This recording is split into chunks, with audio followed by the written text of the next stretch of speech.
예, 하나님께서는 이스라엘 사람들보다 우리나라, 대한민국을 더 사랑하시는 것 같습니다. 왜냐하면 우리나라는 가을이 있습니다. 가을이 있고, 그리고 오늘 찬양 느낌이 아주 신토부리, 우리 것이 좋은 것이요. 그리고 우리나라라고 하는 이 가을에 아주 하나님께서 주신 그 감성, 그리고 그 깊이, 그것은 이스라엘 사람들은 사실 경험하지 못하는 것입니다. 그런데 우리는 오히려 하나님께서 주신 이 사계절을 아주 뚜렷하게, 진하게 체험할 수 있다는 것이 하나님께서 우리를 더 사랑하시는 것 같다라고 생각이 들었습니다. 오늘 본문에서 우리가 말씀을 해석을 하고 그리고 설교를 들을 건데요. 그 전에 여러분 혹시 벌써 24년이나 된 것 같습니다. 24년 전이 1992년이었는데 그때 무슨 일이 있었는지 혹시 기억하시는 분 있으십니까? 많은 일이 있었는데 특별히 교계에서는, 종교계에서는 휴거 사건이 있었습니다. 그래서 휴거라고 하는 것은 갑자기 살아있는 사람이 하늘로 들려가는 것을 그렇게 그쪽에서는 뜻하는데, 그것을 주장한 그 이단파가 바로 다미 선교회라고 하는 그런 선교회가 있었습니다. 그 선교회 회장은 이장님이라고 하는 사람이었습니다. 근데 기억하실지 모르겠습니다만 1992년 12월 24일 그 자정에 이제 하늘로부터 천사가 와서 자기들을 하늘나라로 이렇게 들려 올린다라고 이렇게 예언을 했어요. 그리고 그 당시 전국에 그 다미 선교회 교회가 116개나 되었습니다. 아주 작은 것은 아니었습니다. 근데 이 교회의 교인들이 약간 신앙이 없는 사람들은 나오지 않았습니다. 그런데 신앙이 있으신 분들은 그 교회에 전부 자정 무렵에 다 교회로 나와가지고 어떻게 왔었냐면 흰 옷을 입고 다 왔었습니다. 왜냐하면 천사들이 쉽게 알아볼 수 있도록 하기 위해 하얀 옷차림으로 이렇게 왔습니다.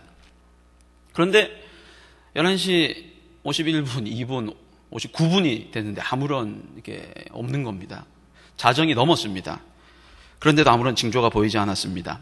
당황하면서 난리를 치고 이제 막 불안에 떨고 있는데 이미 계산한 듯이 어디에서 짠 듯이 훈령이 그렇게 떨어집니다. 24일 자정은 맞는데 그 시간은 서울 표준 시간이 아니라 이스라엘 표준 시간이다. 그러니까 이스라엘이랑 우리나라랑 시차 6시간 나니까 6시간 더 기다려야 된다. 이런 좀 황당한 이야기를 합니다. 실제로 이스라엘과 우리나라는 7시간 차이가 납니다. 그런데 여전히 휴거는 나타나지 않았습니다.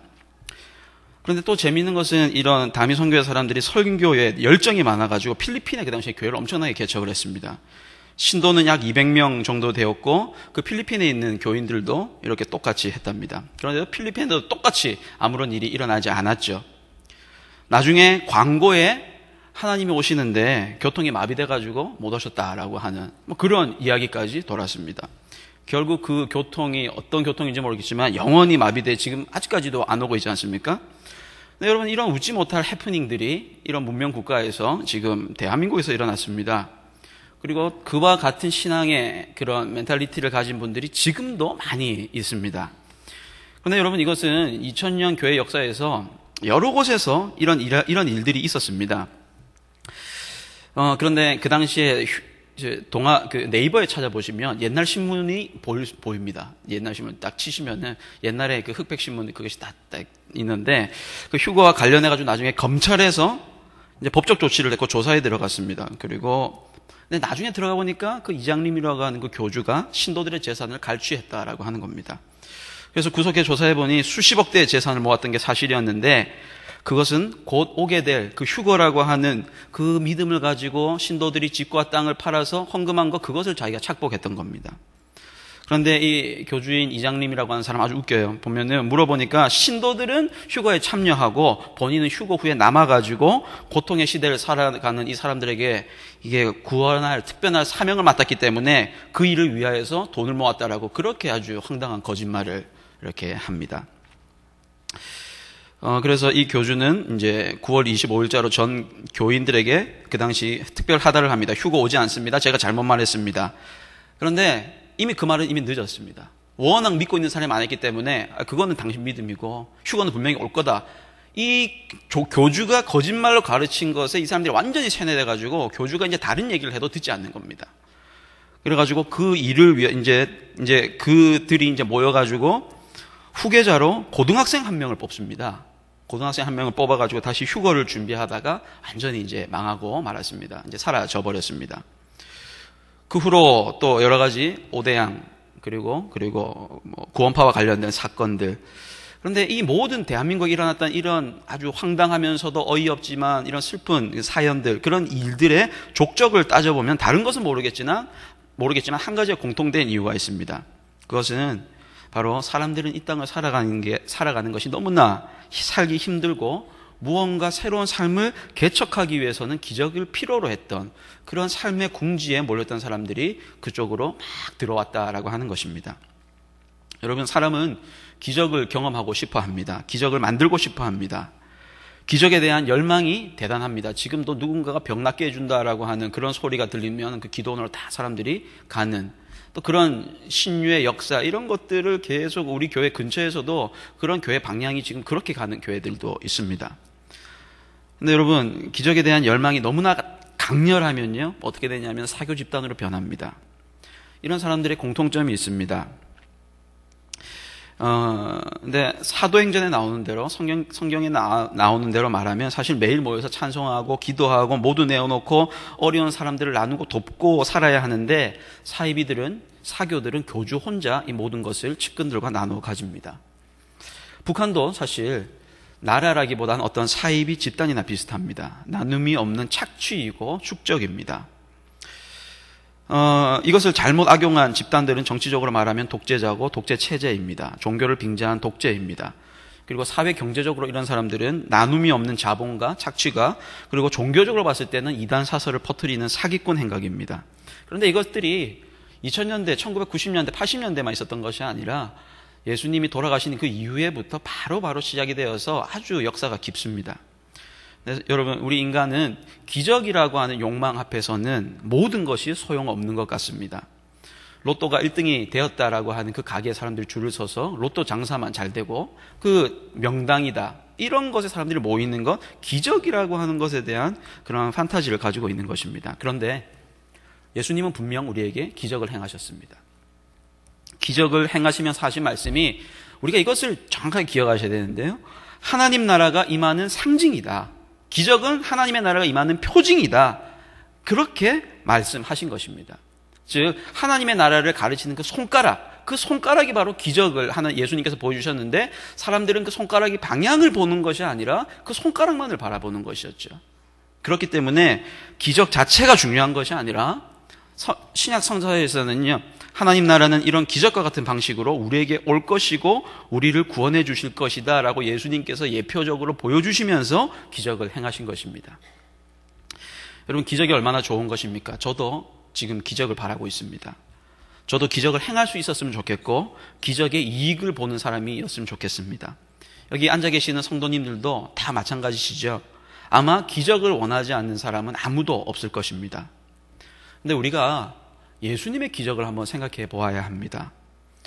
5,000명을 놓고 오늘 본문에 보면 설교하시다가 저녁 때가 됐고 하니까 이제 먹고 마실 음식이 없었습니다. 배가 고파졌습니다.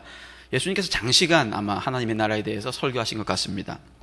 근데 수소문에 보았더니 보리떡 5개와 물고기 2마리만 있었습니다. 이것은 우리 지금 초등학생들도 다 아는 것이죠.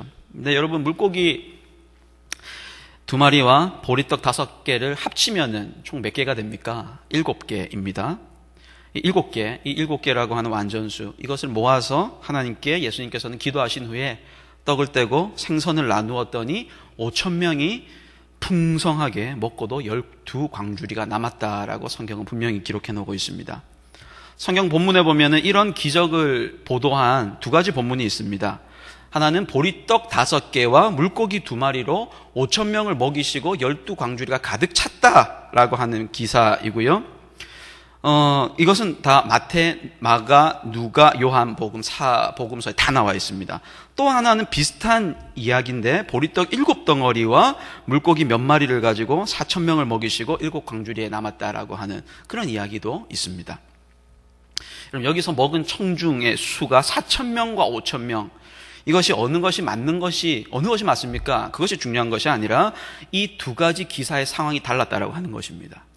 여러분, 5,000명을 먹이실 때는 누구를 먹이셨냐면 유대 사람들, 이스라엘 사람들이 청중이었고, 4,000명을 먹이셨을 때는 유대 사람이 아닌 이방 사람들을 먹이셨습니다. 곧 헬라인들에게 기적을 이렇게 행하셨습니다. 물론 철저하게 4,000명, 5,000명 다는 아니겠죠. 섞여도 있었겠죠. 하지만 5,000명은 유대인들을 위해서, 4,000명들은 이방인들을 위해서, 헬라인들을 위해서 그 기적을 행하셨습니다. 두 기적의 상황과 청중이 이렇게 다릅니다. 그런데 중요한 것은 물고기 2마리와 보리떡 5개는 숫자적으로 합치면 7입니다. 7은 완전수이고요. 그리고 12광주리라고 하는 것도 유다의 12지파 전체를 상징하고 동시에 남은 12광주리는 꽉 찼다라고 하는 것, 이것은 전 세계에 복음이 전파되는 그런 상징의 숫자입니다. 그리고 여러분 5,000명이라고 하는 숫자는 굉장히 극한의 숫자를 말하고 있습니다. 5,000명이라는 숫자는 아주 가장 많은 수의 상징적인 표현입니다. 지금은 5,000명 하면 아무것도 아닌 것처럼 보이지만 여러분 5,000명은 예전에 이스라엘에서는 구전적으로 가장 많은 숫자 5,000이었습니다. 구덕운동장에 우리 옆에 12,349명이 들어갑니다. 그러면 그 절반 가까이 가득 차 5,000명, 엄청난 숫자죠. 그것을 먹이신 겁니다. 헬라인 4,000명에게 베푸셨던 이야기의 기적에도 이 방식은 똑같습니다. 그런데 이 기적의 이야기들이 우리를 감동하게 하십니까? 여러분 감동을 받으십니까? 아니면은 너무나 이제 감동이 없는 하나의 당연한 이야기다라고 생각하십니까? 그런데 제가 성경 말씀을 계속 이렇게 보면, 잘 보시면은 이 기적은 하늘에서 우레와 같이 천둥이 쿵쾅쿵쾅 하듯이 떨어진 것이 아닙니다. 갑자기 하늘에서 떨어지는 것은 하나님의 나라가 아닙니다. 그런데 예전 사람들은 다미 선교에 이런 휴거 이런 개념은 갑자기 하늘에서 사람을 납치하듯이 올라가는 그런 것들, 사실 그것은 하나님의 나라가 아닙니다. 기적을 보십시오. 여러분, 물고기는 바다의 소산이고요. 그리고 보리떡은 이게 땅의 소출입니다. 이 모든 것들을 하나님께서 물고기, 바다와 그 당시에 강에서요, 그리고 땅에서 이 모든 것들이 다 합쳐져서 하나님께서 주시게 된 것입니다. 하나님이 천지 만물을 만드시고 그리고 땅에서 나온 그 소출과 바다에서 나온 물고기를 먹고 살아라고 우리 인간들에게 주셨습니다. 거기에 바다와 땅과 거기에다가 하늘의 은혜가 합쳐지면은 어떻게 됩니까? 오늘 본문의 말씀처럼 몇천 명이, 가족까지 합치면 2만 명 넘게가 먹게 되는 것입니다. 하늘과 땅과 바다가 합쳐져야 합니다. 땅에서만 우리가 먹고 살 수 있는 것이 아니라, 바다에서만 먹는 것이 아니라, 또 하늘만 구한다고 되는 것이 아니라, 이 모든 것이 삼위일체 방향으로 이 모두가 함께여야 바로 하나님의 나라가 된다라고 하는 것입니다. 그런 기적이 현장에서 이루어져야 합니다. 그 기적은 사람 사는 곳에서 일어나는 것인데요, 사람이 먹고 마셔야 하는 기적입니다. 이 세상이 잘 되어야 하고 이 세상과 사람이 축복받아야 합니다. 하나님의 세상이니까 그렇습니다. 그런데 기적은 세상에서 세상이 아는 방식대로 이루어지는 것이 아닙니다. 단 하나님의 은혜가 임해야지 기적이 일어나는 것입니다. 그래야지 이 땅에 하나님의 나라를 세울 수가 있습니다. 우리 인간적으로 세상이 부유하게 될 수 있습니까? 절대 그렇지 않습니다. 복지가 충만할 수는 있지만 사람들이 잘 살 수는 없습니다. 하나님이 만드신 기적이라고 한다면 기적에는 항상 하늘에 하나님의 섭리에, 그런 창조주의 섭리가 함께 임하여야지 이 땅에 기적이 일어나는 것입니다. 여러분, 그 소년이 드렸던 오병이어를 통하여서 그 받침으로 인하여서 하늘의 은혜를 더하시면서 이것이 기적이 된 것입니다. 인간의 능력과 인간의 지혜만 가지고 하나님 나라가 안 됩니다. 하나님의 은혜가 임하면 그때야 하나님의 나라가 이 땅에 임할 수가 있습니다. 이 사실을 우리가 알아야 합니다. 기적을 구하는 사람들이 있습니다. 영원한 생명을 구하는 사람들이 있습니다. 영원한 생명의 양식을 원하면 땅과 그리고 바다의 모든 것에 주어지고 담겨져 있는 하나님의 은총을 우리가 열심히 땀을 흘리고 받고 모아라고 하는 그런 메시지가 이 안에 녹아져 있습니다. 여러분, 하나님의 은혜를 우리가 간구해야 됩니다. 하나님의 은혜라고 하는 것은 grace라고 하는 말인데요, 그것은 선물이라고 하는 말입니다. 그런데 여러분, 그 남미 사람들은 감사합니다, 땡큐라고 하는 말 대신 gracias라고 하는 말을 쓰는데, 그 gracias가 바로 선물, grace라고 하는 말입니다. 다 하나님의 선물입니다라고 하는 그런 신앙 고백적인 말이 그 남미 사람들의 인사에 녹여져 있습니다. 그런데 우리는 하나님의 은혜, 하나님 만드신 모든 피조물에게 은혜를 주시고 오늘도 지금도 우리에게 은혜를 주시지만 사람이 우리가 원하고 기대하고 간구하면 하나님의 은혜는 항상 주십니다. 이런 기적의 이야기를 예수님께서 꼭 하고 싶으실 것입니다.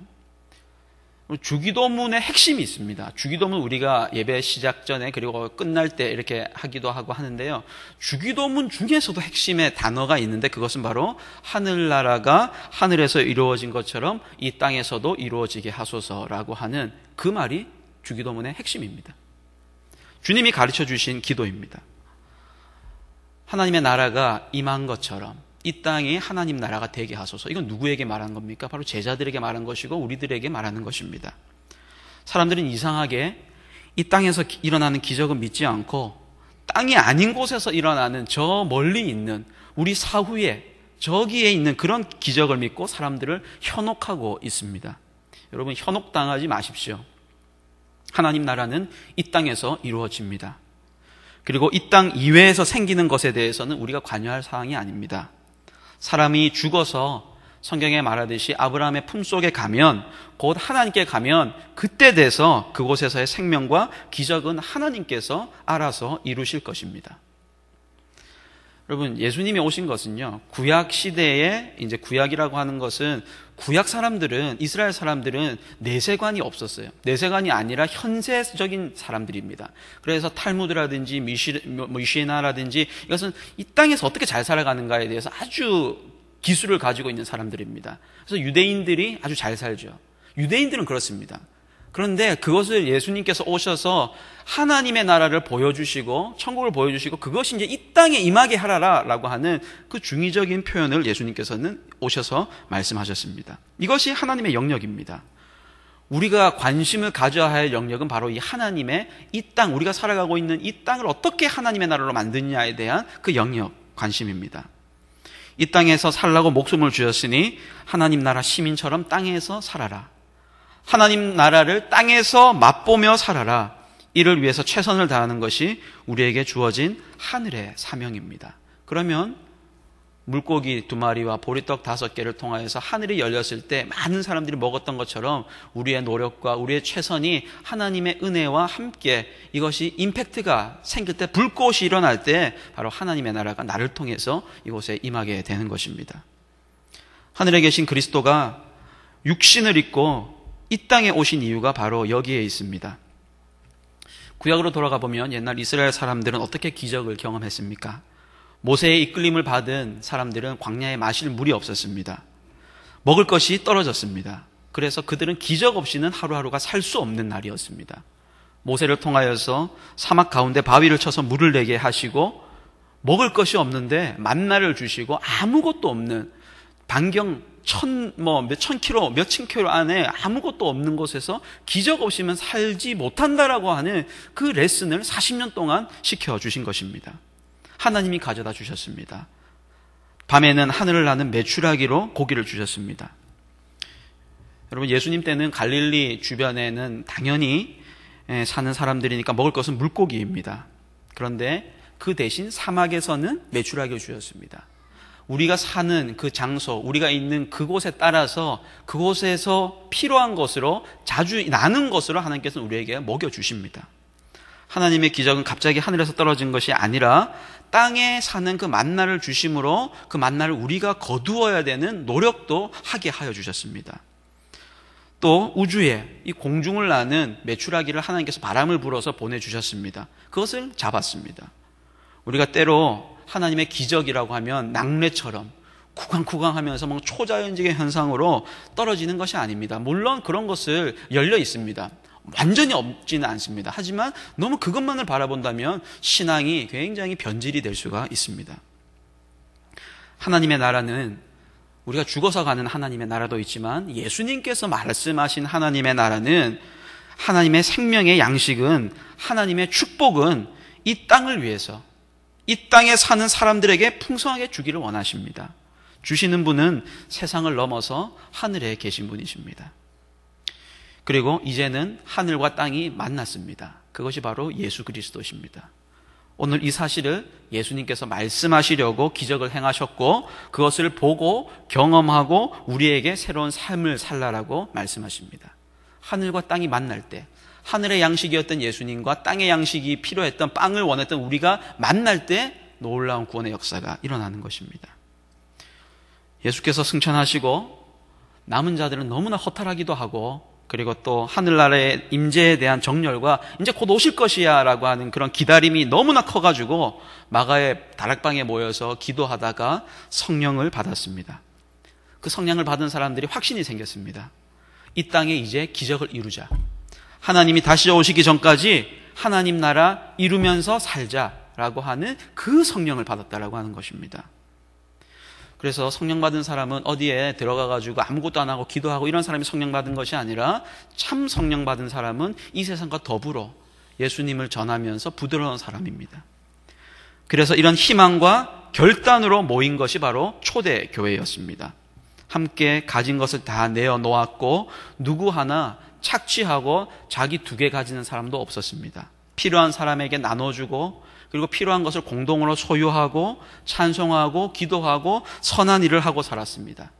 그렇게 해서 선한 일을 하는데 나눠주는 데 문제가 생기니까 장로들을 세우고 집사들을 세우고 그런 식으로 교회가 번져나간 것입니다. 다시 우리가 원점으로 돌아온다면 그 하나님의 나라, 그 성령을 받아서 우리가 하나님의 나라를 이루자라고 하는 것이 교회의 시작이었습니다. 우리 역사에 있어서 이 성경 말씀을 가지고 아주 경제적으로 그리고 사회적으로 정치적으로 철저하게 악용하고 자기 멋대로 만든 그룹이 있습니다. 소위 마르크스주의라고 우리는 말을 합니다. 예수님의 사도행전에 그것을 자기들의 철학에 맞춰서 가져다 붙인 것입니다. 능력만큼 일하고 필요한 만큼 나누어주고 모든 것을 공동으로 소유하는 사도행전 공동체와 일견 그 모습은 같습니다. 조심하십시오. 마르크스주의는 공산주의는 모습은 같습니다. 그러나 그 차이는 이것입니다. 마르크스주의의 방식은 교회가 썩었으니까 종교는 인민의 아편이다라고 그렇게 말을 하면서 공동체의 종교성을 아예 부정해버립니다. 사람은 종교가 필요 없다라고 그렇게 부정합니다. 우리는 먹고 사는 것으로만 돌아가는 존재다라고 말을 합니다. 종교가 만약에 그들의 말대로 아편이면 하나님은 아편 만드는 분이 됩니다. 이런 하나님은 필요가 없다라고 하는 그들의 논리를 가지고 있습니다. 그러나 초대교회 사도행전 공동체는 그런 아편 같은 하나님을 믿는 것이 아니라 우리의 삶 속에 함께 계시는 하나님이시고 그분께 항상 찬송하고 경배하는 삶을 살았습니다. 신이 없는, 하나님이 없는 공동소유가 아니라 하나님이 계신 공동소유입니다. 하나님이 없으면 하나님 대신 누군가는 대체 하나님 자리에 올라야 합니다. 그것을 바로 이데올로기라고 합니다. 신을 이데올로기화 했습니다. 그리고 물질을 이데올로기화 했습니다. 그리고 건강을 이데올로기화 했습니다. 정치와 이념을 이데올로기화 했습니다. 여러분, 성경 말씀은 어떤 이데올로기와는 다릅니다. 사도행전의 공동체는 정치 독재가 있었던 곳이 아닙니다. 경제적 착취도 없었던 곳입니다. 그냥 함께 살아가는 공동체였습니다. 이 세상에서 이렇게 극단적인 이데올로기가 만든 그룹과 체계가 있는가 하면 또 종교 집단이나 교회를 빙자한 사이비 교회 내에 이단처럼 기생하는 개별적인 체제와 집단도 있습니다. 그런데 사도행전의 교회는 완전히 다릅니다. 겉모습을 흉내낼 수 있지만 그 안의 것은 세상이 사도행전의 초대교회를 흉내낼 수 없습니다. 또 공동생활에서 중요한 것은 남음이 있어야 하는 것입니다. 오늘 다 먹이고 난 다음에 지금 12광주리가 남았습니다. 여러분, 우리가 다 먹어치우는 것, 이것을 하나님께서 원하지 않습니다. 12바구니 우리가 배불리 먹고도 남습니다. 남아주어야 합니다. 그래야지 또 다음 사람들이 먹을 수 있을 거 아닙니까? 그 당시에 떡 5덩어리와 물고기 2마리는 하늘에서 그냥 아무것도 없는 사람에게 생긴 엄청난 물질적 축복의 상징입니다. 그러나 단지 그것을 그대로 가지고 있었으면 그것을 소유한 아이는 좋았을 것입니다. 그러나 그것을 나누었더니 주인 아이는 물론이고 모든 이웃들이 함께 배불리 먹고 또 남음이 있는 축복의 선물이 되었습니다. 여러분, 우리가 잔치할 때 손이 크신 분들이 환영을 받습니다. 손이 작으면 사실 잔치를 못합니다. 남아야 됩니다. 나누고 싸줘야 됩니다. 그리고 집에 돌아갈 때 넉넉히 다 가지고 가야 됩니다. 물고기와 떡, 이 사람들이 집에 돌아갈 때 아마 가지고 갔을 것입니다. 나눠가지고.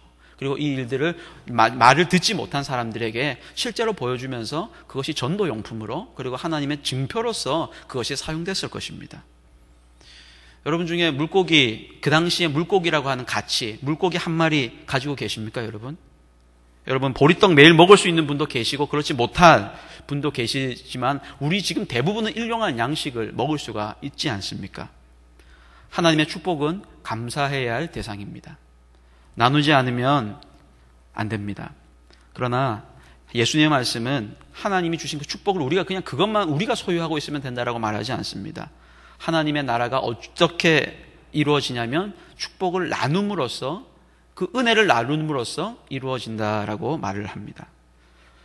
나눌 때 하나님의 은총이 나눔 속에 임하고 물고기 2마리와 떡 5개로 5,000명이 먹고도 남는 기적을 행하게 해주십니다.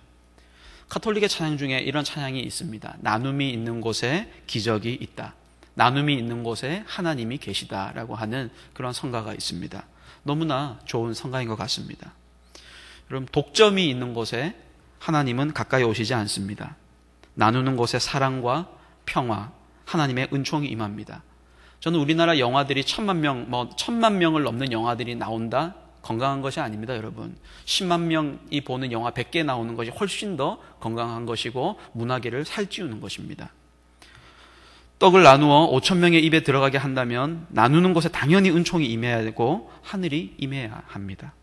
여러분, 그 사람들이 먹었던 것은 물고기를 먹었던 것이 아닙니다. 사실 떡을 먹었던 것이 아닙니다. 그들이 먹었던 것은 하나님의 축복을 먹었고 하늘의 기적을 먹었던 것입니다. 여러분, 지금은 물고기나 떡이 중요한 것이 아닙니다. 사람마다 엄청난 재능을 하나님의 축복으로 우리가 받았습니다. 모든 사람이 그만의 재능을 가지고 있습니다. 여러분이 혹시 특허권 가지고 계신 분 있으십니까? 특허권이라고 하는 것을 가지고 있으면, 혼자 가지고 있으면 떼돈을 벌 수 있지만 그것이 10년이 된다고 시간이 지나면 그것이 풀어집니다. 자동적으로 풀어지게 공유하게 되어 있습니다. 특허는 나누어야 합니다. 특허가 개발되어서 좋은 상품을 만들고 많은 사람들이 더 나누어 가지게 되는 것.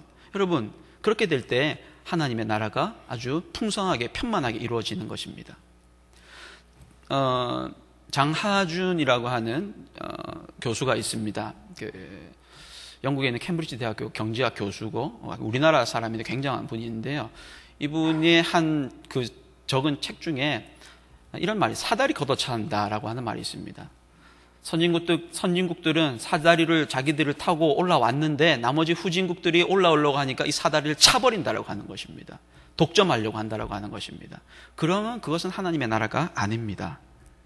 나눔이 없는 곳에는, 욕심이 있는 곳에는, 독점이 있는 곳에는 은혜가 임하지 않습니다. 미워서가 아니라 그 많은 것들을 혼자 가질 필요가 없기 때문입니다. 썼기 때문입니다. 혹시 여러분 중에 좋은 노래 하실 수 있는 분이 있으십니까? 아니면 글을 잘 적어서 책을 쓸 수 있는 분이 있으십니까? 그리고 말빨이 좋고 아주 재담이 좋아서 아주 좋은 이야기를 전할 수 있는 분이 있으십니까? 남에게 도울 수 있는 건강이 있으십니까? 그리고 남을 도울 수 있는 물질적 여유가 있으시거나 시간적 여유가 있으십니까? 남을 사랑하고 싶은 그런 따뜻한 마음이 있으십니까? 따뜻한 가슴이 있으십니까? 오늘 이 시간 예수님께서 말씀하십니다. 나눠라. 나누세요. 나눔이 있는 곳마다 하나님의 도움의 기적이 나타납니다. 그곳에 행복이 열려지는 것입니다. 오늘 예수님 말씀이 너무나 훌륭하고 좋습니다. 5,000명 또는 4,000명의 숫자보다도 나누어야 한다. 그리고 너희들이 먹여야 한다라고 하는 그 선교와 그리고 봉사의 복음입니다. 나눔이 있는 곳에 하나님의 은총이 임합니다. 여러분, 진실로 나누시기 바랍니다. 요거는 내가 챙겨놓고 나누어야겠다. 아직은 조금 더 우리가 성장해야 될 것입니다. 여러분, 근데 하나님이 이 나눔의 신학, 이 나눔의 철학을 어디에서 실천하셨는 줄 아십니까? 그분은 하나님은 시건하지 않은 분이십니다. 하나님은 말씀대로 행하십니다. 하나님은 너희들 보고 나누라고 하기 전에 내가 먼저 나누겠다라고 하십니다. 하나님의 1차적인 나눔이 무엇입니까? 바로 자기 자식인 독생자 예수를 우리에게 나누어 주신, 보내신 사건입니다. 예수님을 보내신 것이 하나님이 자기 나눔의 출발입니다. 그 예수께서 십자가에 못 박히시면서 하신 말씀을 기억하면은 우리의 죄악을 함께 담당하겠다라고 합니다. 예수님께서도 우리의 죄악을 나누시겠다, 내가 먹겠다라고 그 쓴 잔을 마시겠다라고 말씀하십니다. 하나님은 자신의 아들을 통해 모든 것을 나누고 몸을 나누고 혼을 나누고 인성을 나누고 신성을 나누어 주셨습니다. 이런 은혜에 감격해서 우리가 찬송을 부르기 위해 찬양대로 모인 것이고 예배로 드리기 위해 우리가 이 시간 모인 것입니다. 여러분, 그분의 말씀입니다. 내가 십자가에서 나눈 내 몸을 오늘도 그대들과 나누고 싶다. 예수님께서는 말씀하고 계십니다. 여러분, 우리가 조금 있으면 이제 성찬식을 몇 주 후에 할 것입니다. 성찬식의 중요한 의미 중에 하나는 예수님의 피와 그리고 예수님의 살을 먹고 기념하는 것도 있지만 우리가 먹는 떡의 크기는 다 똑같습니다. 어떤 사람 막 크게 주고 어떤 사람 작게 주지 않습니다. 다 똑같고요. 모든 마시는 잔은 다 똑같은 잔에 우리는 마십니다. 하나님의 안에서, 하나님의 교회 안에서 우리 모두는 직분과 사회생활과는 상관없이 똑같은 존재로 하나님께 우리가 성찬을 한다라고 하는 그 의미가 있습니다. 여러분, 성찬은 영어로 커뮤니언이라고 합니다. 그런데 우리가 커뮤니티, 그리고 우리가 커뮤니케이션 이런 말을 쓰는데 커뮤니케이션은 소통입니다. 그리고 커뮤니언, 이것이 바로, 그리고 커뮤니티는 공동체입니다. 여러분, 교회가 공동체이고 우리가 대화하는 것이고 나누는 것이고 그 커뮤니언, 성찬을 나누는 것이 바로 하나님의 나라, 우리 교회가 되는 것입니다. 여러분, 하나님이 원하시는 뜻을 몸과 보혈에 담아 기꺼이 나누어 주겠으니 와서 먹고 마셔라 하십니다. 나눔이 있는 곳마다 하나님의 은혜가 임합니다. 여러분, 은혜 받고 싶으십니까?